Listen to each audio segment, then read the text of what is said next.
Good morning, Steve. Good morning, Sean. Happy Monday. Happy Monday. Welcome, everybody, back inside the huddle. Yes, welcome, everyone. Hope you all had a great weekend. I know I did. Michigan won the Big Ten championship. How about the Wolverines? Where's your gear? I don't have it on right now. It was so funny.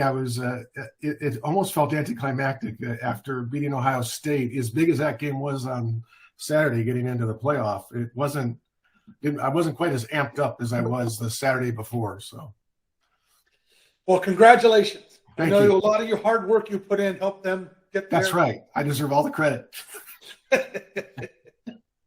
Speaking of credit, you have a pretty interesting topic for us today.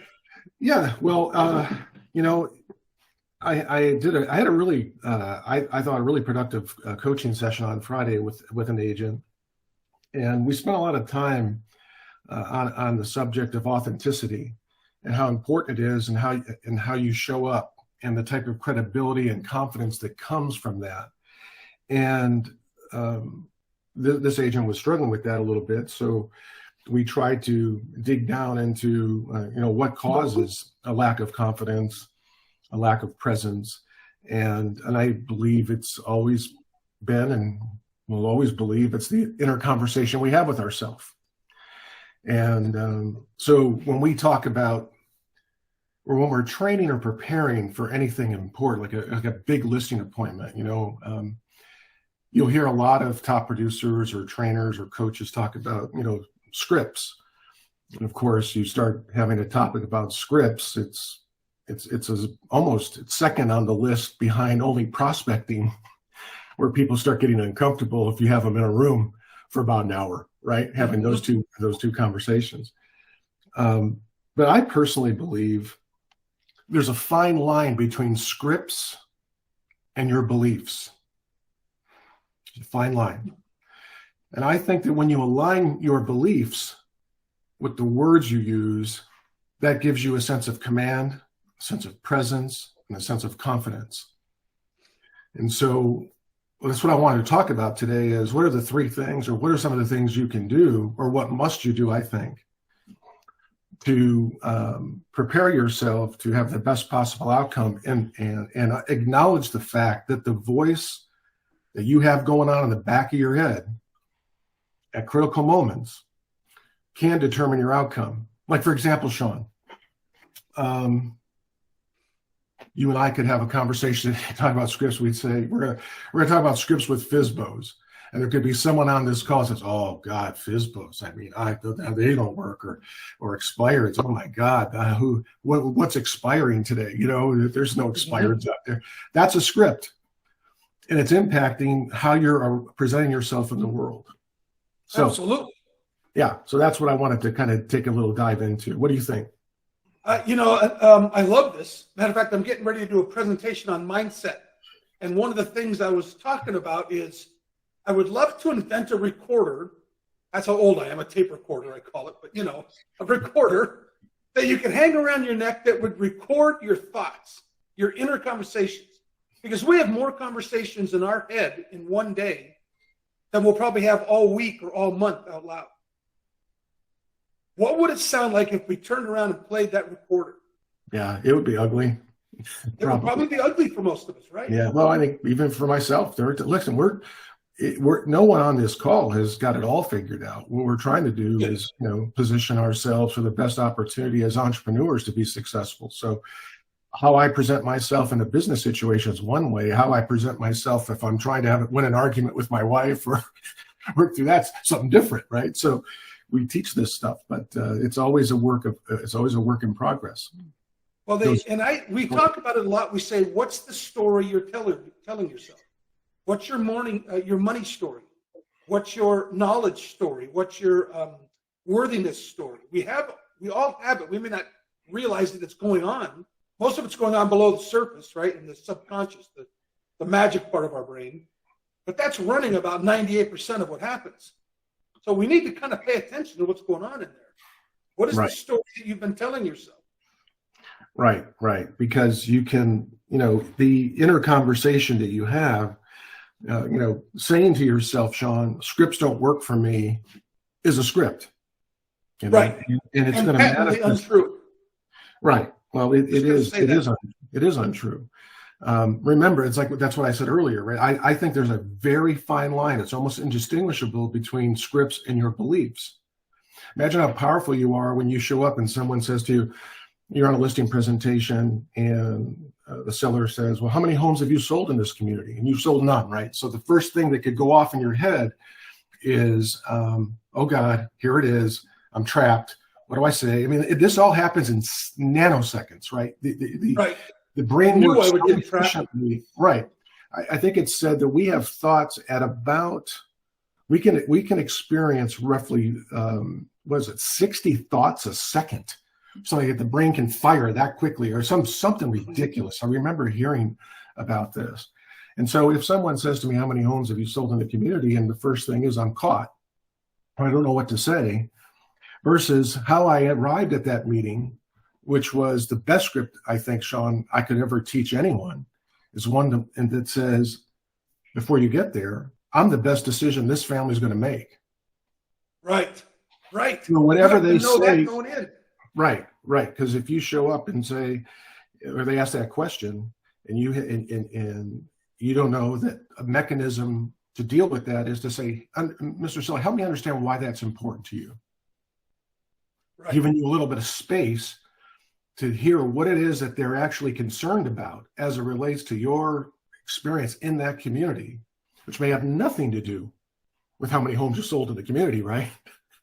No, and it never does. But before, I agree with you. That's the transition, right? Always explore the objection.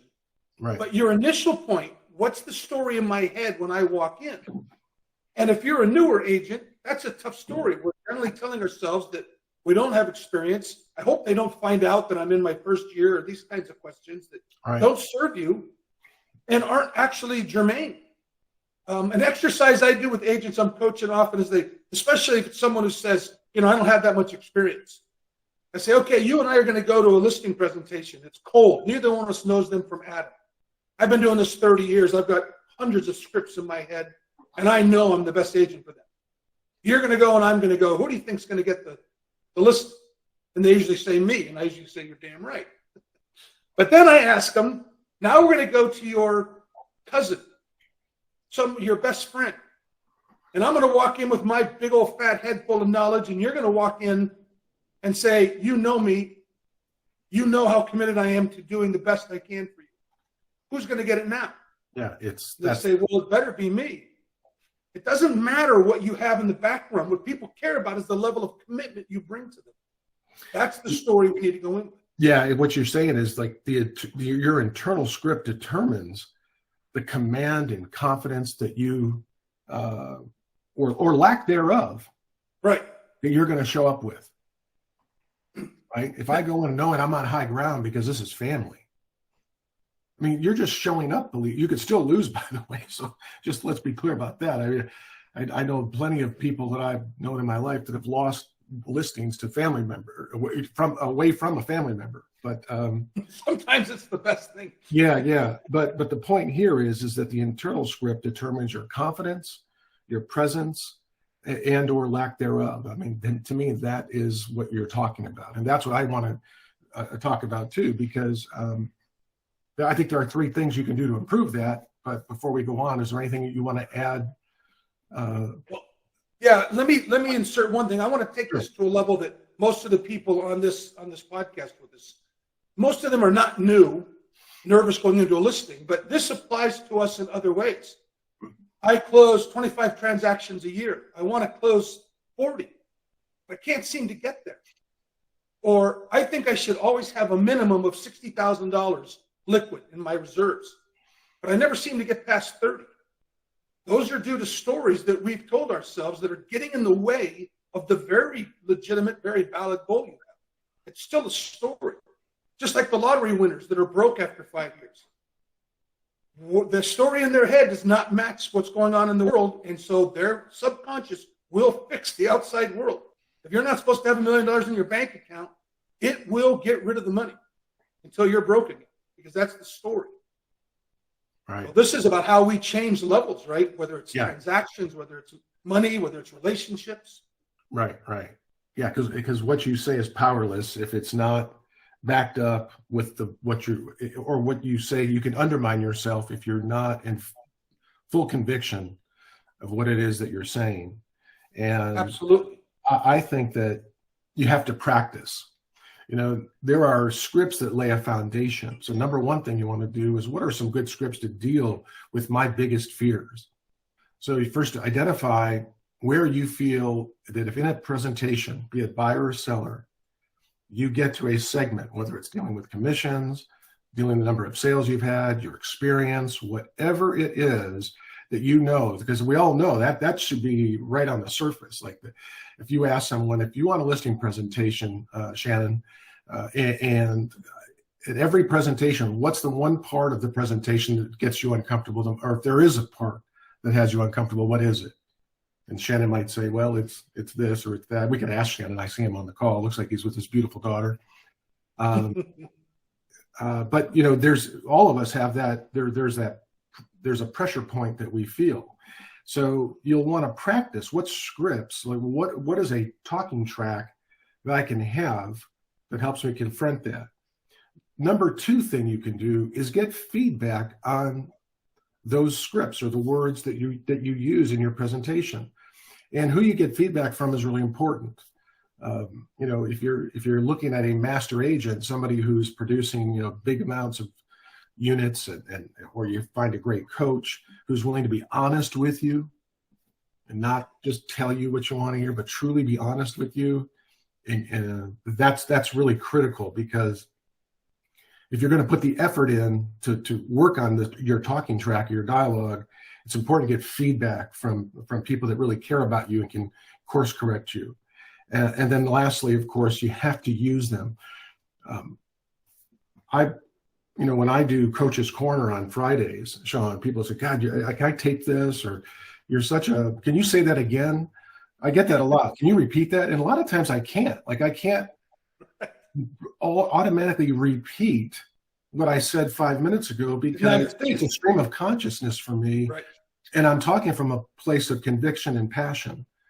And so I know that I go in with certain beliefs. Like I said, if I show up at a listing presentation, I started with a couple of things. I always play positive music when I was newer, or actually when I was a rookie. I'd psych myself up. I'd go back to my athletic roots and listen to themes that pump you up like Rocky. But the first thing, after that, the first thing I told myself was, I'm worthy. I'm the best decision. The best script I've ever mastered, Sean, was the one that said, I'm the best person they could hire for this job. And right. when I sat there, I showed up in a different way. So those are three things, right? Practice your script, get feedback, and you have to use them. And as you evolve, these things will become much more natural, and the way you think about yourself, the way you show up, is going to be much more authentic. There's a couple of really interesting things from what you said. One, there's a rule of thumb, whether it's an athletic move, whether it's a script, anything that you want to ingrain, and that's 100 reps. Do 100 reps, and you'll start to have the basic. Yeah. The same thing's true of scripts. Do a script 100 times. You'll have it. It's the tedium of success. It's boring. Successful people are able to handle the boredom. But the order of scripts that I've always put out there: you memorize, you internalize, and then you customize. But it's in that order. You have to memorize the scripts first.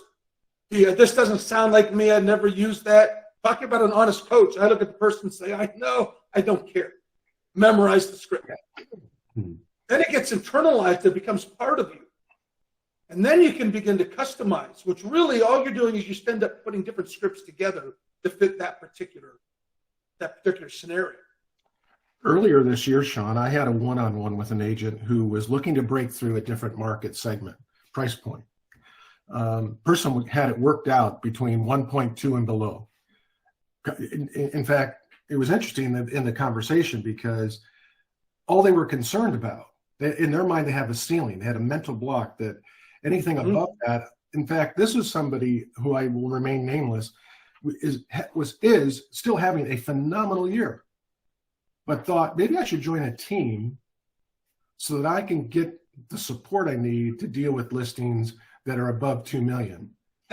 Now I will tell you, those of you on this call that know me know that person probably was about to get their first dose of honesty from me.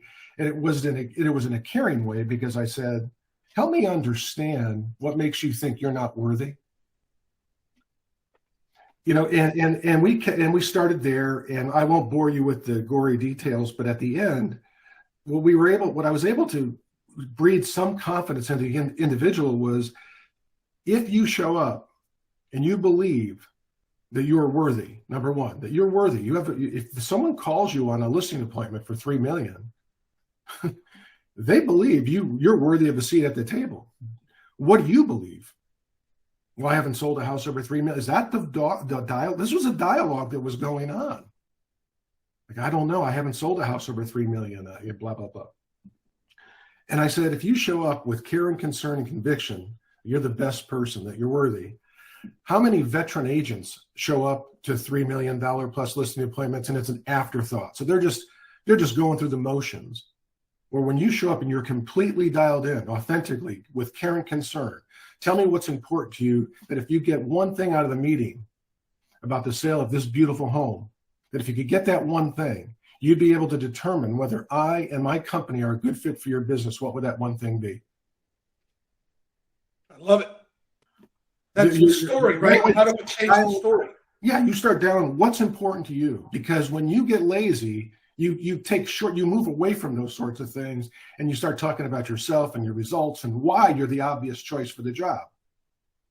So if you're someone who wants to build confidence and build connections with people, real connections, make it always be about them. And I don't care if you've sold no houses at 3 million. When you start doing that, you have to trust me. If you trust any of me in this statement a little, trust me a lot when I tell you, that is a bridge to overcoming any inequality you think you have.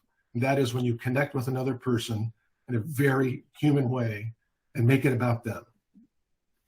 I love it. I wanted to add on to that a couple of, I don't want to call it tricks, a couple of processes to allow you to change the story.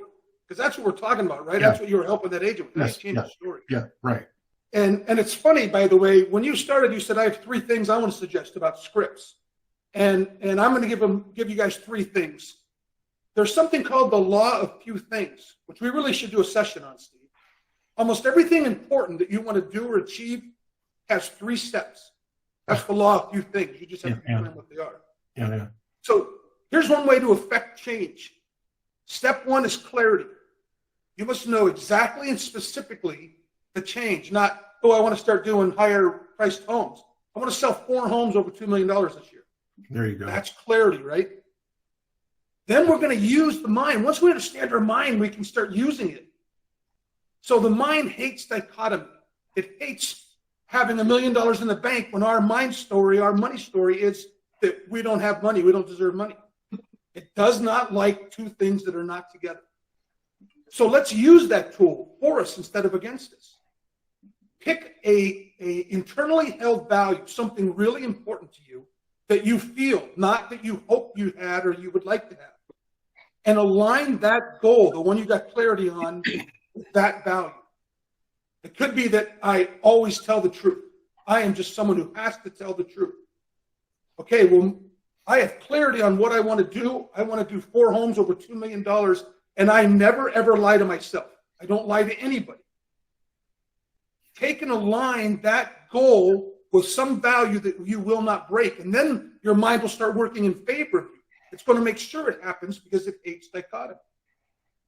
And then step 3, right back to what Steve said, accountability. You have to have someone else that you share it with, because we're good at rationalizing, which is really a nice polite word for lying, isn't it? We're very good at rationalizing with ourselves, but we will rarely rationalize or lie to someone else. So get clarity, align it with a truly held high value that you have, and then put accountability around it, and you can change the story. I love that, Sean. The high value that you have. You already have. Right. That's the key. Yeah, it reminds me, I ended this meeting on Friday was saying, The Wizard of Oz when Glenda tells Dorothy, I don't remember the script or the dialogue. I remember what happened when the good witch said to Dorothy, you could have always gone home. You've always had the power. It's not the shoes. It's what's in here, basically. Remember that at the end of the Wizard of Oz? And I just think that all of us here, I mean, if you're at Compass, clearly you've got something special. And for some on this call, this may not be nothing more than an affirmation of what you already know. And thank you for being here today. But if there's someone on the call today that when they show up, they're doubting themselves, or they question whether or not they're worthy, or that they can be competitive when faced with, a worthy rival or a worthy competitor, know that you are. You have everything you need. And it will, if you can just trust me when I tell you that if you follow a process and a way of thinking about yourself, the best script you could ever master is the one that you tell yourself and believe about yourself. It's the most important script. It allows you to show up and be connected to people. Like when I was new, I remember how much pressure I felt to get. I mean, there was a time, Sean, in my career, I'm sure it was true with you and everyone on this call, where that listing appointment, you needed that listing appointment, right? You needed it. And everything about my presence in those early stages of my career conveyed it. I was showing up, my body, because what do they say, Sean? You know better than me, I think, on this, how we communicate, what percentage your words, right? It's like effective communication, it's like 13%, or it's like almost single digits. The other thing is tonality, but it's your voice, it's your inflections and your body language that communicate 80%. Isn't that right? Something like that? Right. So imagine me showing up new or even any part of my life where I'm unsure of myself, what the body language looks like and how you're showing up. Anybody can read through that. But until I got in my mind, I'm going to see if I can help these people when I go to this meeting. If I can help them, I will. If I can't, I'll let them know. And all I'm going to do is find out what it is they need from the person they want to hire to get the job done. I mean, I just started telling myself, and my outcomes changed. It's really that. And then practicing my words and having someone say, well, when you went into a competitive situation and you felt you should have won a listing and you didn't, it's getting with someone like yourself, Sean. Can I have 5 minutes of your time, Sean? Can I share with you something that took place at a listing presentation? And I feel like I should have won it, but I didn't. And because all of us on this call, if we're being honest, we know that moment. We're pretty sure of where it was in the presentation or in the conversation where we lost ground. Absolutely. And I love you're exemplifying something when you're talking about how it's already there. And I want to challenge you guys. You've already been through this. We'll do a quick group experiment. Most of you remember when you were newer. One of the big fears, one of the big hesitations we get from new agents is, I don't know enough. Most of you remember believing that, I don't know enough, and it made you scared to go on an appointment. It isn't that you crossed some line, you traveled some distance. The difference between the people who feel that and all of you was simply a realization. I'm never going to know it all. And that's not really important anyway. It's always changing. So you yourselves, I'll bet money, every one of you has already gone through this once and said, you're right. It wasn't someplace I got to. It's what Steve said. It's just a realization in my head that I do have this. Every story that you're trying to overcome, it's that same process. You can do that again. You've done it once. Do it again. It's already in you. The difference is the realization. I have this. I don't need to go get that finish line that doesn't exist anyway. I have this. Matter of fact, here's a great question you can ask yourself. Let use Steve's example. I want to start doing $2 million listings. What would I have to believe in order to do that? And if you're not even sure, here's even a better. If you don't know how to answer that question, look at people who do $2 and $3 million listings and say to yourself, what must they believe in order to be able to do this? Either way, you're going to come back to the same solution. And now you know what you need to bring into you. the belief. Yeah, because your inner voice will say, well, I don't have the marketing budget to do that. I've never sold one of the, I mean, it's right there, right? It's queued up, ready to go. Kazoo. Hey, dum-dum, don't listen to Sean. You've never done, Little friend. Your little friend right there will always be there waiting for you. And so what you're saying here is you've got to have the mental fortitude to bust through that. Let's get real personal for a second here before we wrap up. You and I have only worked together for almost a year now, right? As in the management pool.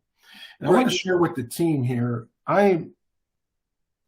with the exception of maybe Jeff Douglas or maybe Brian, probably the most tenured in terms of like time as a manager, right? So it started out with just two of us, Melanie and I, and now we've got you, we've got Jeff, who's amazing, we've got Brian, who's amazing, we've got Liz, Bill. When I sit in a room with the 6 or 7 of us, and I, listen to the contributions each one of you make, I realize it's such a humbling feeling to know that after 33 years, I still got something to learn. And what's even more impressive, is how you guys do the same. Mm-hmm. We could see as a leadership team, we all show up knowing that there's more to know, and we probably don't know it, and we lean into each other. I wish this group could see that, because you and I could come on here and talk like we have all the answers, right? Or we've got this experience, and we don't. If you knew how many times I reach out to Steve or Melanie or Phil or whomever and say, hey, I got this thing going on with an agent, and I want to make sure I'm doing it the right way. Yeah. Or I have no idea how to handle this. Right. Of course, there's no way. But you and your team and your managers and your brokerage together do know everything. Every time you go to an appointment, realize that you do know everything, because whatever you don't know, there's somebody right here who does. That's a great question. Let me get I think the aha here is that even us who are in these positions to help lead a team or lead individuals, we know we don't know. Like, we embrace it. And so there's nothing to be fearful of if you're trying to get to another level. Again, let this inspire you into 2022 to say, I'm going to be the best version of myself. And the way for me to get there is to get the feedback, practice, right? To do those little things that help me become self-actualized. Right. Well, this is a good example of when I moved into this role, it was just like being a new agent. Man, the agents are going to expect me to know everything, and I don't, and the contracts are all changing. And it took me a couple of weeks to go, wait a minute, you've been through this before. They don't actually expect you to know everything. They expect you to care. And the things you don't know, they want you to get an answer to right away. Yeah. Which most of you are probably nodding your head. You don't expect anybody to know everything. But that was my own story I had to get over again. Every time we do something new, I don't know enough. Yeah. Well, that's another subject matter, I think, because I used to use the crutch of I'm a perfectionist. I like to get things right. So I don't want to embarrass myself. I'm going to spend a lot of time in preparation. That's just fear. That's an excuse. When I learned that the hard way, it was such an expensive hobby, this mask that I would put on of perfection. An expensive hobby. What a great term. Yeah. Well, it is. Anytime you're afraid to take action on something, you're just avoiding something that you need to do. And you can tell yourself you're going to wait till you got it nailed, figured out. The diamonds hide in the caves you won't enter. Yeah, there you go. So, hey, before we end, can I do a quick plug? Yeah. For all of you guys, with your permission, because I'm the SPOA for the AEP program. Just to make sure you're aware of what's happening, because a lot of people I'm talking to don't understand how this works. The sign-up ends December 15th. What you're doing is saying, take a percentage of my commissions and hold it. You're not buying stock. A lot of agents, I think, have a fear. Well, I'm buying stock. It's going up. It's going down. I don't know what's going to happen. You're not buying stock. At the end of the year, in fact, not even till January or February of next year, they take all the money you've put in. They look at the last 5 days of the stock. They average it out. That's the stock you're buying. That's with a 10% match, by the way. They put all your money together. Compass gives you a 10% profit, and then they buy the stock then. And within a week or so, it's yours. So you're getting stock whatever it's trading at that point with the 10% profit built in. It's not risking money all year long. That and it's tax deferred, which for most of you is something you need to be thinking about. 2022 is going to be bigger than 2021, and you're going to have tax problems. So start thinking about how, Shannon's got his thumb up, I love it. Start thinking about how you're going to defer some of those taxes. If you have questions about that, again, I'm the SPOA. Reach out. Kirsten, you know. But December 15th, it ends, and then you can't do anything for a whole year. Okay, that's my plug. Awesome. Good plug. What story are you telling yourself, guys? How about the story is, I am cranking these last couple weeks of December so that I have full momentum in January. And you're worthy. You're absolutely. And you're worthy.